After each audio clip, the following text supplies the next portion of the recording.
Oui, Monsieur le Président, mes chers collègues, je pense que la plupart des thèmes à aborder autour de la pratique du vélo et du vélo ont été traités par les intervenants précédents.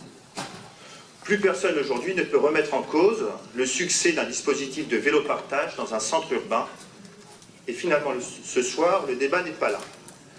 Le débat n'est plus également à tenir sur les multiples avantages de l'usage de la bicyclette.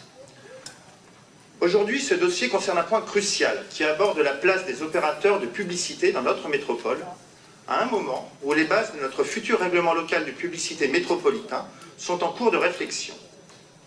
Car en effet, la métropole a choisi de continuer sur le modèle « la publicité paye le vélo ». Sur l'offre de base, avec notre recul, la solution de l'échange entre mise à disposition d'espaces publicitaires contre des abribus et fourniture d'un service de vélo-partage est maintenant bien aboutie. Les recettes de la publicité sont censées compenser les pertes. L'offre est raisonnable par rapport au prix relevé dans les autres agglomérations.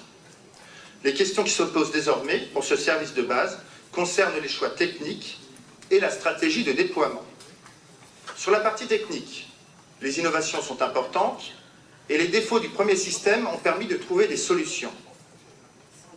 Bien évidemment, il est essentiel que le nouveau système d'accroche ne présente plus la faille de conception qui permettait de casser le dispositif par un simple effet de levier. Ce défaut de conception, cette erreur de débutant, a entraîné des milliers de vols sur le système mis en place par la société Deco. D'ailleurs, des échanges vifs entre Métropole et Ville de Lyon sur la vidéoprotection des stations ont découlé de cette erreur. C'est d'autant plus important que les nouveaux cadres en aluminium, s'ils présentent l'avantage d'un poids plus léger, deviennent également un enjeu pour les voleurs de métaux. L'intégration des nouveaux moyens de paiement devrait également répondre aux difficultés rencontrées par les utilisateurs occasionnels. Deux mots sur les tarifs proposés pour l'offre Vélov. Ils sont cohérents avec le service et n'appellent pas de remarques particulières. Concernant la stratégie de déploiement, déjà en 2015, dans cette enceinte, des échanges très constructifs en commission, notamment avec M. Roland Crimier, avaient eu lieu sur une nouvelle vision commune, différente d'un simple déploiement concentrique autour de la ville-centre. Il ressort que la réflexion puisse également se baser sur des bassins de vie ou, plus précisément, des bassins d'activité. Nous espérons que les communes seront associées à la réflexion sur l'implantation des nouvelles stations prévues dans ce contrat. Cependant, ce rapport présente un certain nombre de PSE, à savoir les prestations supplémentaires éventuelles, certaines imposées par la métropole, d'autres non imposées et proposées par le publicitaire ou le marchand de publicité, et c'est bien ces prestations éventuelles qu'il convient de regarder avec la plus grande des attentions.